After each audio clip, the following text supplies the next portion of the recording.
Hello, everyone, and welcome back to my 2022 NFL season preview. I want to start off by saying thank you to everyone who has consistently tuned into the series. This is something new I wanted to try, and I've really enjoyed it. So I think that this will hopefully be something that I try to do for years forward. I know there's probably some things that I can improve on, and I'm going to definitely do some looking into that before I record next year's. Thankfully, I have some time before that. But again, I just want to really say thanks to everybody who has tuned in and left feedback. I've really appreciated it. And I'll explain what's going to come next because this series is not done. There's a few more things that I will discuss in future videos, but I will save that for the very end. But before we end things, we have to talk about the NFC West. As I have said in previous videos, and in particular the last one, the NFC West is arguably the most competitive division in football. I don't quite think it overtakes the AFC West, but the NFC West, as we will see, has very competitive teams.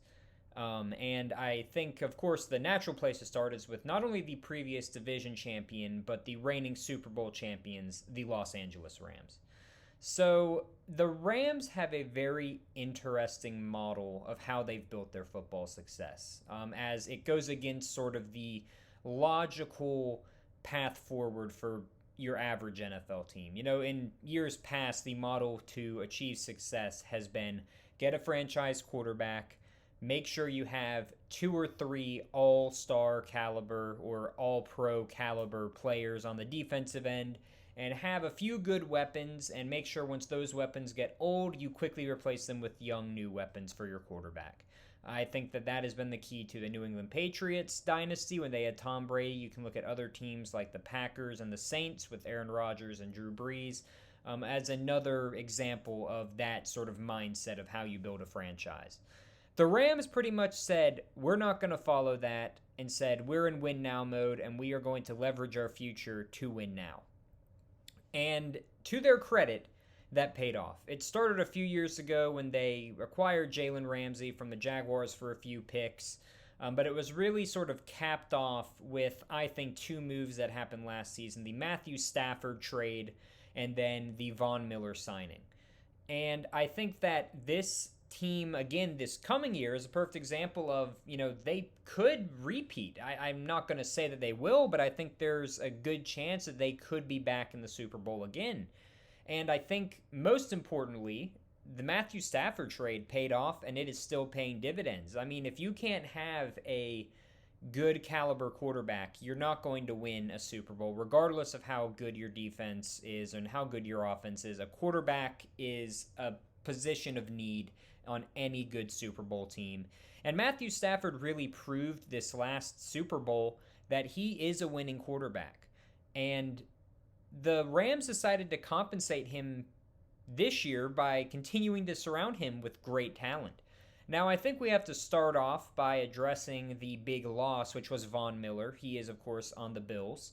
But they replaced him with Bobby Wagner, who Bobby Wagner I don't think is as good as Von Miller. I don't think there's many players who could be on the same caliber of Von Miller. But he is a all-pro linebacker. It is incredible that they were able to get him, but he's going to be such an important piece for them. I mean, you have a all-pro caliber defensive player at the 3 main positions. You have a cornerback, a defensive lineman, and a linebacker. So the Rams are still looking pretty on defense, and they decided to also pick up Allen Robinson II in free agency. Now, I don't have to tell you who Cooper Kupp is. Cooper Kupp is arguably one of the best players in the NFL, period. But to combine his talents with Allen Robinson, that is a big get. Now, the question I think that's on everyone's mind is what's going to happen with OBJ. As I am recording this, he is still an unsigned free agent. I think it would be smart of him to go back to the Rams. He will miss some time, but they have other weapons that can fill in the spots where he will not be able to play. And with that being said, again, they didn't do much in the draft because they didn't have much draft capital, but they don't need it because they're a great team. They are ready to compete now, and that's why I have them winning 2 additional games. I think that they've drunk the winning juice, if that's a way to put that, and they're going to keep winning. There's no reason in my mind that I feel that they've taken a major step back. And if I'm a Rams fan, I would be anticipating that there's a good chance that I could be right back in the Super Bowl again this upcoming offseason. And up next, we have the Arizona Cardinals. Now, the Arizona Cardinals had a very interesting season last season. If you remember to the very start of this past season, there were many people who not only thought the Arizona Cardinals were most likely going to go to the Super Bowl, but a lot of people thought that Kyler Murray was a MVP candidate easily. And once DeAndre Hopkins got injured, all of that sort of went down the drain. You saw the total collapse of the Cardinals, and I think it was capped off with their wild card round loss to the Rams. In that game, you clearly saw that Kyler was not this MVP caliber quarterback, and he's still a young quarterback. And I think a lot of people sort of forgot that about Kyler once he went on that sort of extremely quick run where he looked like he was one of the best quarterbacks in the league. But I think he's sort of come back down to earth in the mind of a lot of people.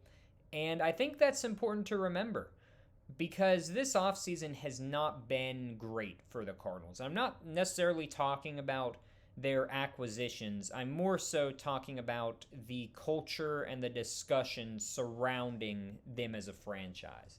There's been a lot of discussion of Kyler potentially sitting out or not being happy with his contract situation and how the Cardinals have treated him. There was a lot of social media issues that happened where I believe he removed all of his Cardinals-related posts and he unfollowed them on a few platforms.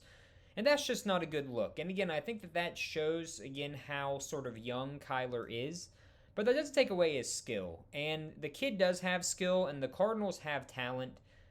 And then the big bombshell happened that DeAndre Hopkins will be suspended for the first few games of the upcoming season. Now, as I have mentioned before, once DeAndre Hopkins went down at the end of last season, the Cardinals sort of fell off. And this presents a big issue for the Cardinals starting this season, is the Cardinals are a good team, but they are also playing very good teams. And this will be a potential roadblock for them, I think. Thankfully, if we look at what they did in the offseason, one of their key moves is that they got Hollywood Brown from the Ravens. Now, Hollywood Brown knows Kyler Murray, so that automatically creates a connection. Here's the thing, though. Do I think that Hollywood Brown is going to be anywhere near DeAndre Hopkins' level of productivity or anywhere near the sort of relationship and trust that Kyler had in him? Maybe trust, but I don't think skill-wise he's going to be anywhere close to DeAndre. And this will be an interesting test for Kyler, is how is he going to be able to function within the first few weeks of the NFL season without his main weapon? Not only that, they also lost Christian Kirk. He's now on the Jaguars. So his main weapons are going to be A.J. Green and Hollywood Brown. So this will be a good test for Kyler to see really where he is as a defensive player. And, I mean, he's going to have to go out there and get his money and make his money this season. And I think that, again, as I've been saying repeatedly, this is going to be a good test for that.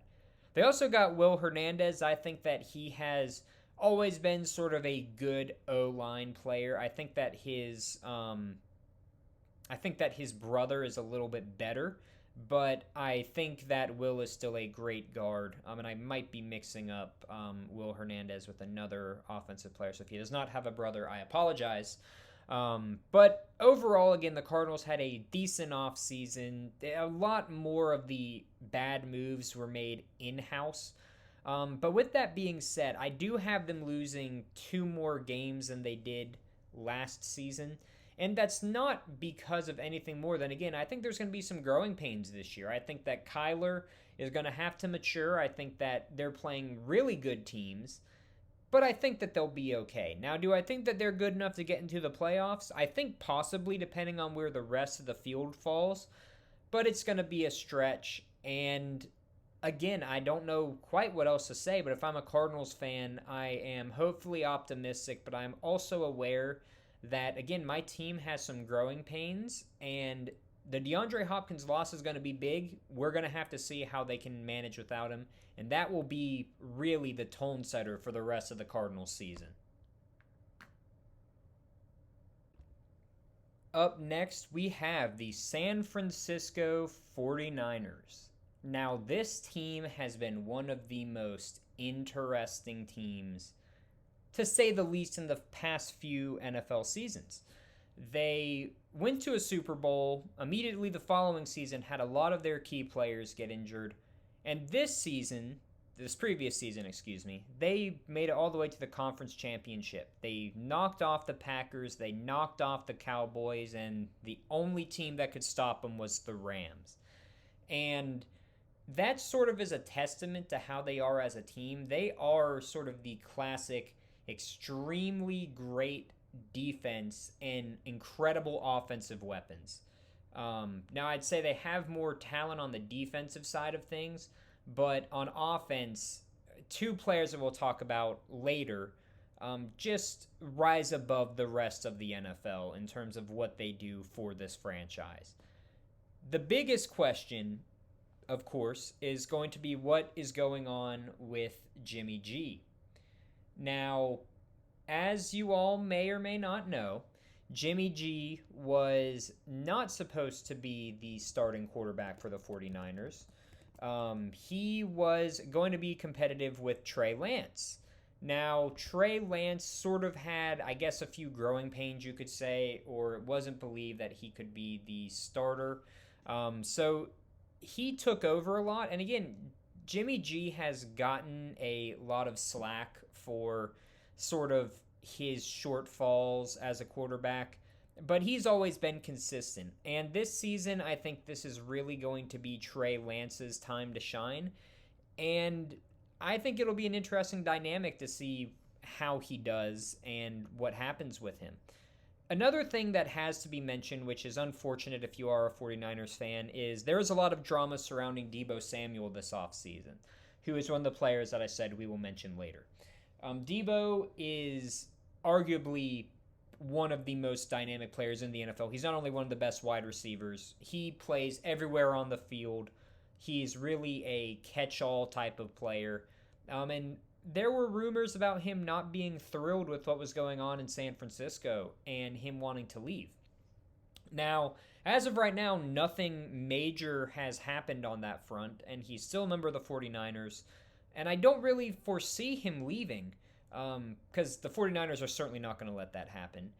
And I don't quite know what exactly you would give up for him because of just how special of a player he is. I mean, it would be a haul that the 49ers would get if they ended up trading him somewhere. But if Deebo does end up leaving somehow, or you do end up trading away Deebo, I mean, that really does change the scope of things for the 49ers. Now, again, I don't think that's going to happen, but I thought I would mention it because, again, a lot of the big issues in the NFC West, I think, have been more player personnel, especially with with the Cardinals, the 49ers, and the next team we're going to talk about. But with that being said, taking a look at what they did this offseason, Chardavius Ward is a decent corner. I'd say that was probably the position where the Niners were lacking the most, was consistent cornerback play. I don't think Chardavius Ward is really going to amplify that position to new heights, but he's a serviceable cornerback, so that was a decent pickup for him. In the draft, they didn't have a first-round pick, but they got Drake Jackson, who I think is going to be a decent edge rusher. He was slated to go in the first round, but I think that he is one of those second-round picks that has first-round potential. Then Danny Gray, I think, is another fairly good wide receiver. Again, you want to keep building that receiving core. I think Gray could easily be their third stringer. Again, Deebo's their first, so they needed a third consistent wide receiver, and I think Danny Gray is going to be that player for them. And with that all being said, taking a look at everything that has occurred, I have them going 10-7 again. And again, that's not a bad record at all. In fact, that's better than the Cardinals this time around. I just think that with everything going on with Trey Lance and everything going on with Jimmy G, I think it's a little hard to really predict what's going to happen. But with that said, again, the 49ers have been consistent. They are consistently one of the better teams. Their defense is still intact. And as long as that's the case, if I'm a 49ers fan, I'm very optimistic for what I could potentially do in the offseason.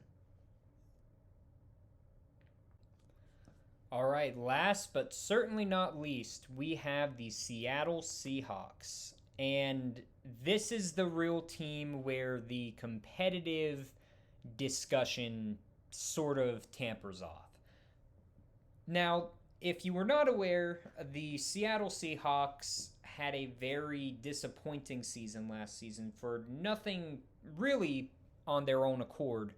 Russell Wilson got injured, and that forced Geno Smith to be their starting quarterback for a majority of the season, and that was just not a great backup plan for them.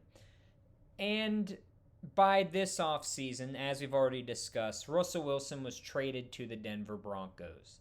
Now, say what you will about the overall value or where you would rank Russell Wilson in terms of top quarterbacks in the league, but he is a franchise quarterback, and anytime you lose a franchise quarterback, you are going to have to rebuild, and you are going to have to retool.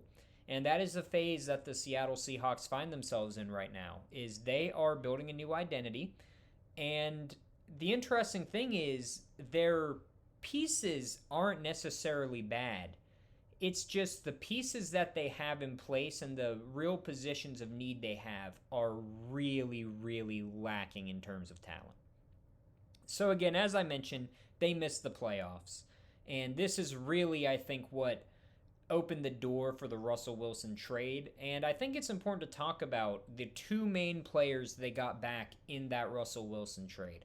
And we're going to start off with the positive, and then we'll move to the not so positive.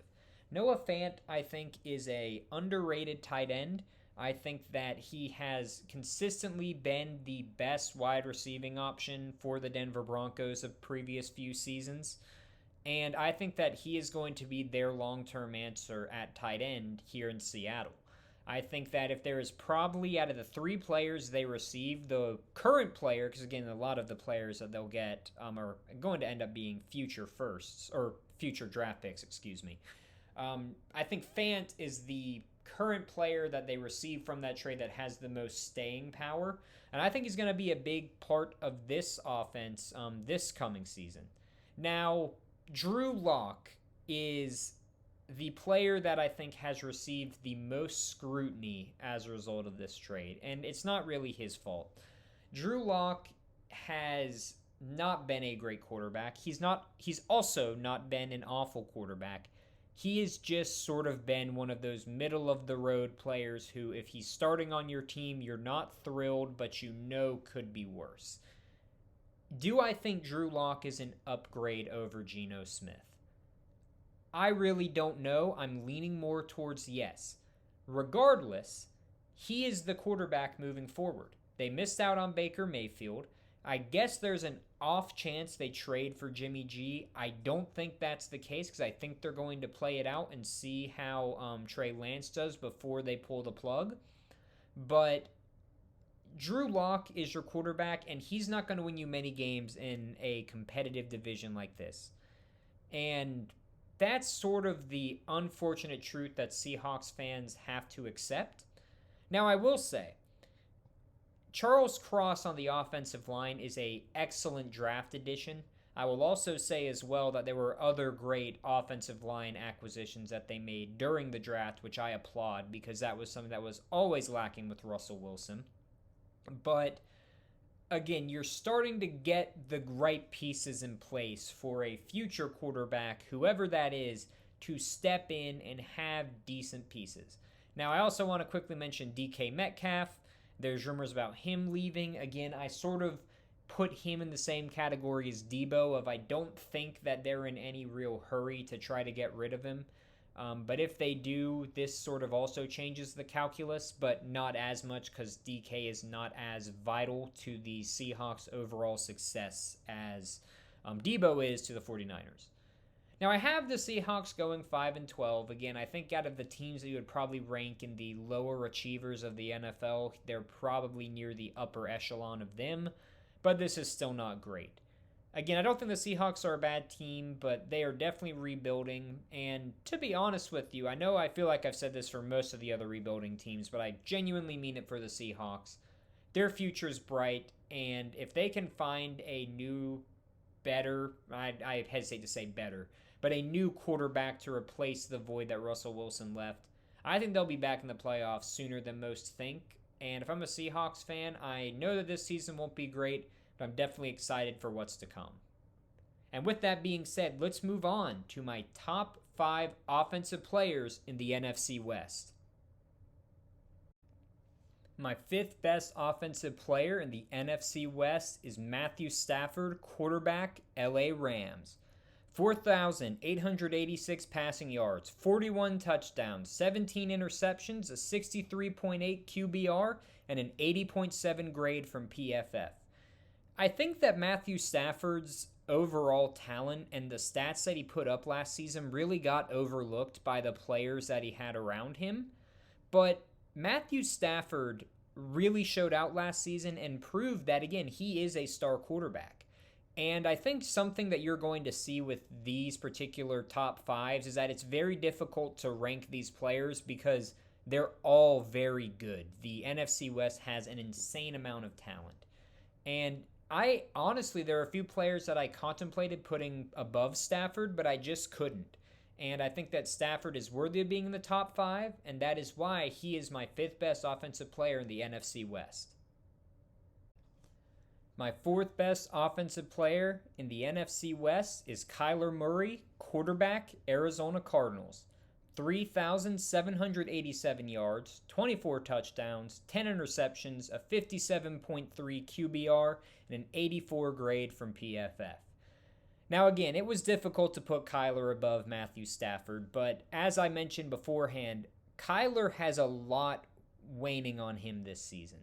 He's going to be without his star receiver, and he's going to have to find a way to keep the Cardinals competitive in a very, not only competitive division, but competitive conference. And I think that he's going to do that. Now, how he does it, I think it'll be interesting to see. Is he going to start running more? Is he going to be a more accurate passer? I don't know, but I think it's extremely exciting to see what he's going to do this upcoming season, and that's why I have him ranked as my 4th best offensive player. My 3rd best offensive player is George Kittle, tight end, San Francisco 49ers. 71 receptions, 910 yards, 6 touchdowns, a 12.8 average yards per catch, and a 90.9 grade from PFF. Now, George Kittle is a do-it-all tight end. I think he's easily the 2nd best tight end in the NFL, and he is just skilled. I think that's the best word to describe him, is skilled. And I think it is a testament to how much talent is in this division that he is number 3. Because I had a very hard time putting him at number 3, but I couldn't justify putting him above these next 2 players. And I think that's my biggest compliment to him overall, is he deserves to be much higher. I just couldn't put him there. But again, George Kittle is a monster. He does everything you want, and he is beyond deserving of being at my number 3 spot.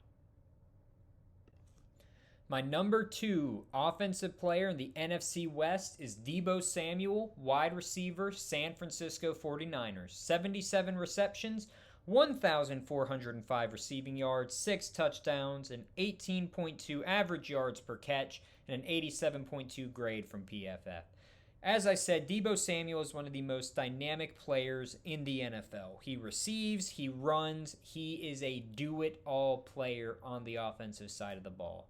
Again, I think that if the 49ers were to try to trade him, the trade value that they would be asking is absolutely insane.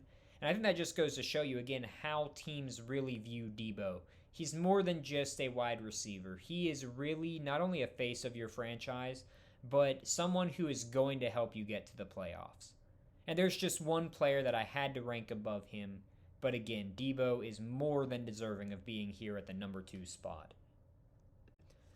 And the best offensive player in the NFC West is Cooper Kupp, wide receiver, LA Rams. 145 receptions, 1,947 yards, 16 touchdowns, 13.4 average yards per catch, and a 92.3 grade from PFF. Now, those first three stats that I mentioned, Cooper Kupp was first in the league in. He was the most dominant player on the offensive side of the ball, in my opinion, last season, and I think he's going to keep it up. He's got to keep it up if the Rams are going to win the Super Bowl again, but I don't think he's going anywhere. I think that he has shown the type of wide receiver that you need in the modern NFL, and I think he fits that mold perfectly. And there's really not much to say. His numbers speak for himself. He is an incredibly talented football player. And again, easily, obviously, the best offensive player in the NFC West. Now let's move to the defensive side of the ball with my top 5 defensive players in the NFC West. My 5th best defensive player in the NFC West is Bobby Wagner, linebacker, LA Rams. 93 solo tackles, 1 sack, 1 forced fumble, 1 interception, and a 71.8 grade from PFF. Now, again, Bobby Wagner's stats do not jump out at you, particularly from this past season. Again, you got to remember the Seahawks, which is a team he's coming to the Rams from, were not particularly great throughout the season, but he still put up incredible numbers. And with that being said, he's on the Rams now. The Rams are a great team, and they're going to need him to perform. I don't think, again, he is going to really fill that Von Miller role that Von Miller had, which was if Aaron Donald couldn't get to him, he was going to get to him. But I think Bobby Wagner is going to be a pivotal piece to the Rams' success this upcoming season, and that is why he is number 5 on my list. My 4th best defensive player in the NFC West is Fred Warner, linebacker, San Francisco 49ers. 79 tackles, a half sack, 1 forced fumble, and a 75.2 grade from PFF. Now, I think that Fred Warner honestly gets overlooked by another defensive player on the 49ers, which we'll be talking about here shortly. But he is an incredible player. He is the linebacker that has sort of defined the 49ers throughout their winning history. They've always had a linebacker or 2 or 3 that have been a pivotal point on their defense, and that is currently the position that Fred Warner finds himself in. I think that, again, while he does get overlooked, I think that his stats speak for himself, and I think that the 49ers' competitive drive over the previous few seasons have been in large part because of him and his performance, and that's why he is number 4 on my list. My 3rd best defensive player in the NFC West is Nick Bosa, edge, San Francisco 49ers. 40 solo tackles, 15.5 sacks, 4 forced fumbles, and an 88.3 grade from PFF. Now, as I mentioned with Fred just a few minutes ago, this is the player that ranks above him, and it is criminal that he is only at number 3 because Bosa is one of the most talented players in the NFL on the defensive side of the football. As I said, the NFC West is filled with incredibly talented players, and this is another testament to that. Bosa has been considered to be one of the best edges in the NFL, and I completely agree with that sentiment. He and his brother were both considered to be top players, and I think nobody thought that Joey Bosa could get any better, but then Nick Bosa came along, and he is sort of the better version of Joey. And again, I wish I could rank him higher, but you'll see with these next 2 players why he's number 3. But again, very deserving of the number 3 spot on my list. My 2nd best defensive player in the NFC West is Jalen Ramsey, cornerback, LA Rams. 62 solo tackles, 1 forced fumble, 4 interceptions, 16 passes defended, and an 84.5 grade from PFF. You don't become unanimously viewed as the best cornerback in the NFL for multiple seasons for nothing, and Jalen Ramsey has proven why. He is incredibly talented. He does everything you want on the field. He can cover anybody. I mean, any assignment you want, he can take them. And he just has the talent to back it up. As I said, the trade that the Rams made to acquire him had them giving up many picks. And it's proven that he was worth all those picks. He is a fantastic player. And again, if he didn't have a certain teammate who we're about to talk about, he would be number one on the list. But again, Jalen Ramsey easily could be number one in many other divisions, but he's number two here. And the best offensive player in the NFC West is Aaron Donald, defensive tackle, defensive edge, LA Rams. 38 tackles, 12.5 sacks, 4 forced fumbles, and a 93.6 grade from PFF. Simply put, people consider Aaron Donald to be in the discussion for one of the best defensive players in NFL history. In fact, some have him ranked as the best defensive player in NFL history. And that speaks for itself. Aaron Donald, I think, single-handedly has stepped up when the Rams have needed him the most and have won them games. I mean, I just don't have enough words or the right words to describe how valuable he is to the Rams. But again, he's the best. He's clearly the best. Any division on defense this guy's in, he's going to be ranked the best. And that's why he's number one here easily. Now, with that being said, again, we have just completed our look at every single division for this upcoming season. Now, what I'll be doing next will be a little bit different. I'm going to be going over my playoff predictions, showing you which teams made the playoffs, which teams missed the playoffs. I want to go ahead and preface this by saying that I sort of made a few mistakes here and there. Not really mistakes, but an issue that I'm going to have is that a lot of the teams had very similar records. So I'm going to have to sort that out. So it might take a little bit more time, and I don't know how I'm going to break up the videos, but just know they're coming soon. I'm incredibly appreciative of everybody who took the time to watch these videos and to listen to me talk. Even if you've agreed or disagreed with me, I appreciate you sticking around and hearing me out. So with that being said, it has been an absolute pleasure talking about all of these teams.